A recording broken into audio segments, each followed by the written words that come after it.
Hey y'all, Indiana's Animals here. And if there was ever a license that I could say is in the hands of the wrong people, it would be the Star Fox license. For those that don't know, Star Fox is a series of video games released by the company Nintendo, as well as a short-lived comic book series and animated television pilot that wasn't picked up. The series has seen moderate to very limited success over the years, but it's always had a lot of potential, and it's got a very strong cult following. I've played all of the Star Fox games, and they are pretty hit and miss.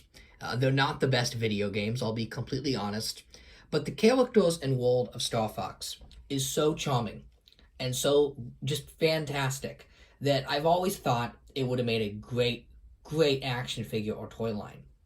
Unfortunately, Star Fox toys have been really limited. And when the games were actually in their heyday, there was nothing to buy. There was no Star Fox merchandise back in the day, which was even more heartbreaking when you consider that the game's advertising material, box art, and poster all used a series of stop-motion puppets, similar to the Rankin Bass Christmas specials, which made the game almost have a toy quality to it from the start. The bright, colorful characters, the really great sci-fi spaceship designs, and they just begged themselves to be toys. But only very recently, with like the 90s nostalgia boom we've seen, have there been any Star Fox product at all. I've bought most of the Star Fox stuff that's available, which, no joke, it's like 10 action figures. I kid you not. So, starting from the beginning here, this was the first Star Fox figure released, and it was part of the failed Toys to Life craze. Remember that from about 5 years ago? This is not that great of a figure, I'll be completely honest. A part of the problem is, I know these character designs were designed before a toy line was planned, because from what I understand, the director of Super Smash Bros., which is a crossover fighting game, he really wanted a toy line, but was turned down. So he made these really complex, and in-game they're very beautiful character designs, but it was only after the game had pretty much been finished that Nintendo said, look, we're doing a big toy line for this game. And the designs do just not lend themselves well. This is a more detailed take on Fox, the Star Fox, than what we see in the games. And it's a great sculpt, and I'm sure the original sculpt looked great, but it's just so complex. The pose is so absurd looking that a lot of the details get lost. And when you see it on a shelf, you don't really know what you're looking at. The same can be said for crewmate Falco, who was also made. Falco's sculpt is a little better because Falco is a simpler character, and it is just great to have a figure of this character. Falco's kind of like the Han Solo of Star Fox, kind of the arrogant, cocky, what's what I'm looking for, mercenary on the team. So, they're a pretty decent set of figures, but, at $13 each, because they were Toys to Life, nobody bought these. And the other problem was, since these were made as a tie-in to a different video game, and not sold as Star Fox figures, we never got the crew. You cannot assemble the team. You only get half of the team here. What they did eventually make is they added on Wolf to the line, giving us our first bad guy Star Fox figure. Out of all the Star Fox figures in this line, I think Wolf came out the best. Even though, quite hilariously, his design is completely original. Whereas Fox and Falco used their designs from the video games, Wolf was given a completely new look for the fighting game. And I don't mind it. I think it fits the character well, though, Wolf is a really great character in the games, a very complex villain, and it would have been great to have a figure of him that looked like the one from the games. But I mean, the fact that there's a figure at all is good. And you can tell this one was designed after the toy line was in production, because he was clearly designed with an action figure in mind. He's not jumping in the air like Fox, and he's not as complex with his costume. There's a lot of detail here, and I think they did a really good job. The only complaint I would have with this figure is that there was a price hike. Whereas Fox and Falco were $13, which is a little high for a non-articulated figure. Wolf was $20. Yeah, and I think they knew this wouldn't sell because he was an online-only exclusive. He was not available at retail and can be pretty tough to track down. None of these figures sold that well. If I had to guess, it had to do with not being able to assemble the crew, and the figures themselves just not being that exciting. If you don't know who these are, because they weren't put in Star Fox packaging, they were just put in Nintendo packaging. So it's unfortunate, but I'm sure they looked at the bigger picture and just saw these as figures, part of a larger Nintendo crossover line, which seemed to be the case with our second set of Star Fox figures that arrived in 2016. Now, 2016 would be a great year for Star Fox toys because there would be a new game, Star Fox Zero. Unfortunately, that game is terrible. It's a really bad video game, and it bombed, which pretty much has killed Star Fox. I mean, it's been about 5 or 6 years now, and they've pretty much made nothing. But 2016 did give us a great boost of merchandise. So we got these plush toys of Fox and Peppy. There's also a Falco, but I didn't track him down because, I'm not going to lie, these are pretty terrible. They're not that great. For, what were these, a $9 plush? They're really on the cheap side. And they just feel so flimsy. I feel like their uniforms are just going to flake off or disintegrate in the near future. I mean, Peppy's head looks fine. I mean, it's a decent likeness. But Fox looks really bad. He looks like he's got a big, goofy head. He doesn't really look Fox-like at all. And I think they just really failed to capture what made the character so great. And I mentioned character. There's something I want to bring up with the Star Fox license. And when it comes to likeness. The Star Fox line, oh, some figures falling over there, really should be focused on the spaceships. Star Fox has an amazing cast of ships. Some of the best sci-fi ship designs, I think, ever created in modern day. At least in the video game world, they're gorgeous ship designs. Some of them are on par with some of the best Star Wars and Star Trek ships. But unfortunately, for a long time, they didn't make any toys whatsoever of the ships. This one here is the Arwing, and they finally made it as a toy. I'll get to it in a moment, but a part of the problem is the Star Fox characters are just not exciting. They're just kind of, boring pilots, at least in the first game. And this is something I want to get to, is whenever a licensee gets the Star Fox license, they always rush to do the first game, the original Super Nintendo and N64 designs. That's what the PVC is based off of, and that's what the 2016 figures are based off of. But it really should be focused on the ships first, with the figures second, if you're doing the first game. Because there is a series of Star Fox designs that would lend themselves much better to action figures. And that would be the Star Fox Adventures look, the second game. So let me show you here. So this is what they originally looked like, and this is what the licensees always go for. And when the figures don't sell, they're like, why not? And I'm always, because you didn't make the ships. But what they really should do, if they don't want to commit and make a line of spaceships, is make the designs from the second game. For those that don't know, Star Fox Adventures was the technically third game, but it was the second landmark entry because it really took the series forward and had our hero Fox crash land on a kind of tribal rural planet and have to use his fists. He didn't have a spaceship or any of his technology. And it's kind of a space gladiator, John Carter of Mars storyline. The game itself is not perfect. but it's got a huge cult following because I think the story is decent and the character designs are pretty fantastic. Here's Fox in kind of his combat outfit, along with the Princess Crystal, who he meets out in the jungle. And wouldn't these two just make awesome and incredible action figures? Like, I'm imagining what, like, a four horsemen sculpted Fox and Crystal would look like. And they would just be amazing toys.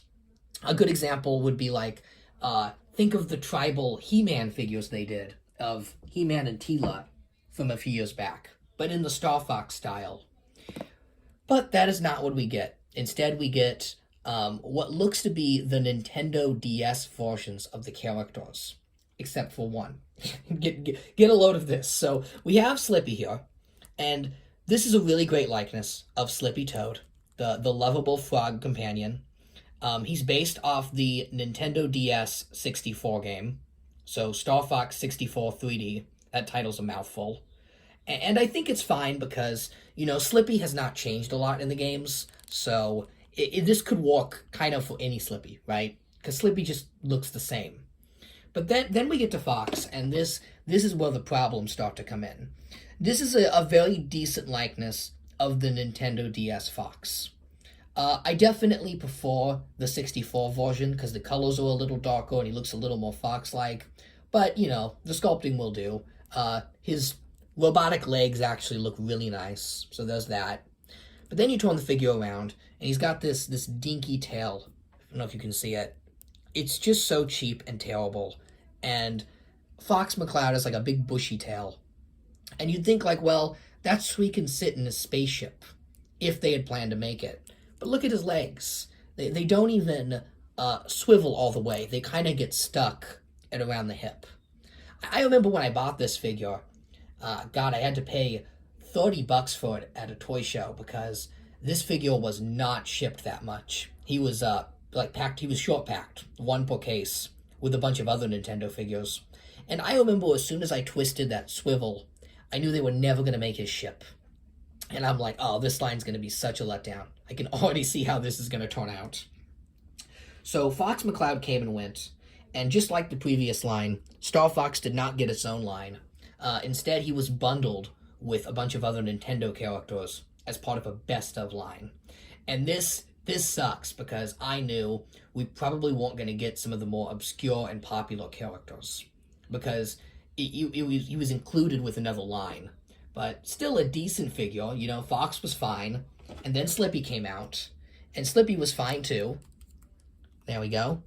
So these two came out great. Oh, there they go. And then you have Peppy. And this is where the problems of this line really start to show. Now, Peppy is, I should say, a wonderful figure. It's a great likeness to the character. But it's based off the Nintendo 64 Peppy. Meaning his height is different, and his fur and color is totally different than these figures. These two do not go together, because in the DS game that this Fox is from, Peppy is a lot bigger and taller, and you're left with two different incarnations of the Star Fox crew. This figure did not sell that well, I also want to add. I think it has to do with the figure itself not being consistent. And I also think it has to do with Peppy just not being the most exciting character. I know he's kind of the old man of Star Fox, the mentor, if you will. And this is a figure that should have been short-packed or included with a spaceship. He should not have been sold on his own, and he definitely should not have been packed. God, I think he was 3 per case. I remember going to Target 3 or 4 years ago and just seeing pegs and pegs of Peppy. And I know they did it because this Fox figure did not ship that well, and they were trying to address distribution trouble. But the problem is, Fox McCloud, the pilot here, is always going to outsell Peppy. Because Peppy is just, he's not exciting. So this was our main line of Star Fox figures in 2016. The last crew member, Falco, went unreleased for a long time. And I and many others thought we would never get the crew completed. Then Falco got a very limited online release. And he was like a $200 figure. no joke, for many years. And I just decided, I draw the line here. These figures are not that good, not to warrant spending that amount of money. But what's funny about that is literally just a couple months ago, Falco figures, and for those wondering, Falco is this guy, started hitting eBay like crazy. And now you can get him cheaper than all the other figures. There seems to be Falcos everywhere. So I don't know what happened with the distribution of that figure, but I have a feeling he went unreleased for a long time. And no joke, a couple months ago, they found a warehouse full of him. And now he seems to be all over the place. So that was our dud Star Fox toy line. It wasn't that great. There were some accessories that came with the figures that were actually better than the figures themselves. The first is the B-Bomb, which, it's a simple design, but it looks just like the game. The second one was the special item box, also pretty cool. And then the final thing is a tiny Arwing that I have my Ewok holding here. This was the first toy of Star Fox's ship ever made, if you can believe that. The Arwing is a beautiful design, and while I do really like the vintage version of the ships shown here, I much prefer the version that was shown in the later games. I just think they refined and cleaned up the ship and gave it a beautiful, sleek design, and that was always the design I wanted the toy of. So you can imagine my surprise when out of nowhere in 2018, we get this amazing model of the Arwing from the later games. So this is the Arwing from the GameCube Star Fox game. The kind of, I guess the fans call it like the Generation 3 Star Fox. It is a beautiful rendition of the ship that is seen in that game. And I think had this been released on its own as a toy, it would have sold very well. But unfortunately, it was part of another Toys to Life game. Just like these figures here, that you had to buy a video game to use them, and they were basically treated as video game accessories. They were not sold on the action figure aisle, they were sold on the video game aisle for the amazing price point of $79.99. Yes, $80 for this thing, if you can believe that. They sat on store shelves for years, and I still think you can find this ship at Five Below. Every time I go, there seems to just be cases and cases of this, which breaks my heart because it's a beautiful design. It's a beautiful toy. You can even fold what these are called the G diffusers. You can fold these down, and you have a more vintage-looking version of the Arwing as it appears in the first game. And then you can pop them up, and you get the later version of the ship. It is a gorgeous toy, and the fact that they are still at Five Below probably means we're not going to get any Star Fox toys soon. It did come with a miniature figure of Fox, and to add even more confusion, this is the Fox from the 2016 game. So this is another generation of Star Fox. So you've got the 2016 Fox, but not with the 2016 ship. He's got the 2005 version of the ship. See what I mean about inconsistency? To this day, there's never been a Star Fox line that allows you to complete one version of the crew from a singular game or comic. They seem to just be all over the place. And it feels like every time Nintendo lets this license to a company, they don't know what they're doing. Another thing I wanted to talk about with these figures is the accessories themselves. They're great accessories, but look at Fox's hands, how they're just kind of in a closed fist. Fox McCloud carries a lot of weapons. In the games, he's got machine guns and laser pistols and magical staffs and wands.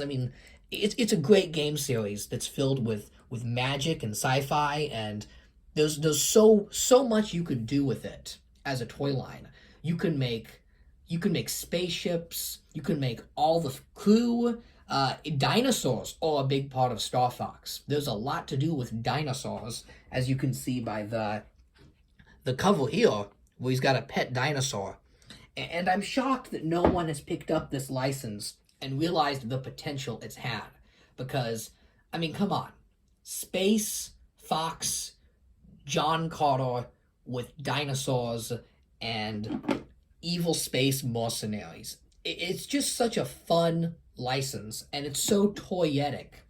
Yet to this day, there has been no official interpretation of this character that I feel gets the job done. However, note that I say official, because last year we got a pretty amazing unofficial Star Fox figure, and that is this guy here. If you had told me what the best figure of 2021 would be, I would have never have guessed there would have been a Star Fox figure that did everything I wanted to. And that's exactly what this is. So for those that don't know, this is an unofficial figure of the Star Fox character from the video game Fortnite. Now, I know Fortnite is a game that kids love and play, and it's got a lot of like pop culture references. I know you can play as Batman and the God of War, and there's even like the kid from Christmas Story is a character. A lot of it is unlicensed, and they kind of just skirt the legal issue by making the character slightly different. And one of the characters that you can play as in Fortnite is none other than Fox McCloud. Though, I think he obviously he's not called Fox McCloud. I think he's just like Space Fox or Space Adventurer, something really like generic. But I am shocked that Nintendo has not gone after this figure, because it is a pretty amazing interpretation of Fox. It is based off the second version of Fox that I mentioned, when he lands on the tribal planet. So we get the sleeveless Fox without his signature jacket, which I actually prefer, because I know the jacket's kind of a big part of the character, but when it comes to a toy and what would look better as an action figure, those tribal versions of the characters would look so much better. We get Fox's jumpsuit, which is in the correct shade of green, something that the other figures have not done. If you look to his side, he's got the sticky bombs from Star Fox Assault, the GameCube game, which is a really great detail. If you've ever played the multiplayer of that game, you'll know that the sticky bombs can be a lot of fun to use. Fox has some markings on his uniform that very closely resemble the language featured in the games, the Cornelian language, as well as a Fox logo that looks so much like the official Star Fox logo. Moving on up, Fox has the spiked shoulder pads that the character Wolf has. So if we bring back the Wolf figure, this isn't the most accurate version of the character, I've already said, but you can see that they did include those spikes. In every game that Wolf is in, he always features very prominent shoulder spikes, and the ones featured on Fox here look just like it. Again, these are Wolf's spikes, not something Fox wears, but when you're making a figure that's a tribute and a love letter to the Star Fox games, it's a really great, fun inclusion. The final thing is, yes, he's got a great tail that looks more like Fox McCloud. This is a really wonderful rendition of the character, and when put with the Arwing from a few years back, you finally have a somewhat complete Star Fox setup. At least one you can display. The Fox here is fully articulated. He's ball-jointed everywhere, so you can make him hold any blaster, you can make him hold any magical staff, and he can ride any dinosaur, just like the games. He does everything that an action hero like Fox McCloud needs to do. And I really just cannot believe that this exists. I look at it on my shelf and I'm like, wow, they made a great Star Fox figure, and Nintendo never signed off on that. So, to whoever working on Fortnite likes Star Fox, please, please, please try to include the other crew members. Like, I don't even need Slippy or Peppy at this point. They've botched them so much with the figures. I'm good. Make a Crystal, please. She doesn't have to be Crystal. She could just be like, Tribal Fox Woman or Tribal Cheetah Woman. I don't know. Something that's won't get you into legal trouble. But you guys have really done the Lord's work with this figure, with delivering a Star Fox toy that should have existed in the 90s. I bet a Star Fox toy line would have just done gangbusters back in the day. And I know Nintendo has never been good about licensing, but recently things have changed. There's a lot of Mario and Zelda figures on the shelf, and sadly Star Fox is nowhere to be seen. Which is a shame, because it's a license I really do like. I love the characters, I love the world, and it is just so toyetic. That's a fun word right there, toyetic. So, do you like Star Fox? Have you ever played the Star Fox games? And do you own any of the figures I've shown? Did you know that this Fortnite figure is supposed to be Star Fox? I'm sure a lot of people just pick him up because he's a cool looking dude, but he is actually supposed to be Fox McCloud. So, pretty interesting. All right, that's all for this episode. Thanks for watching, and do a barrel roll.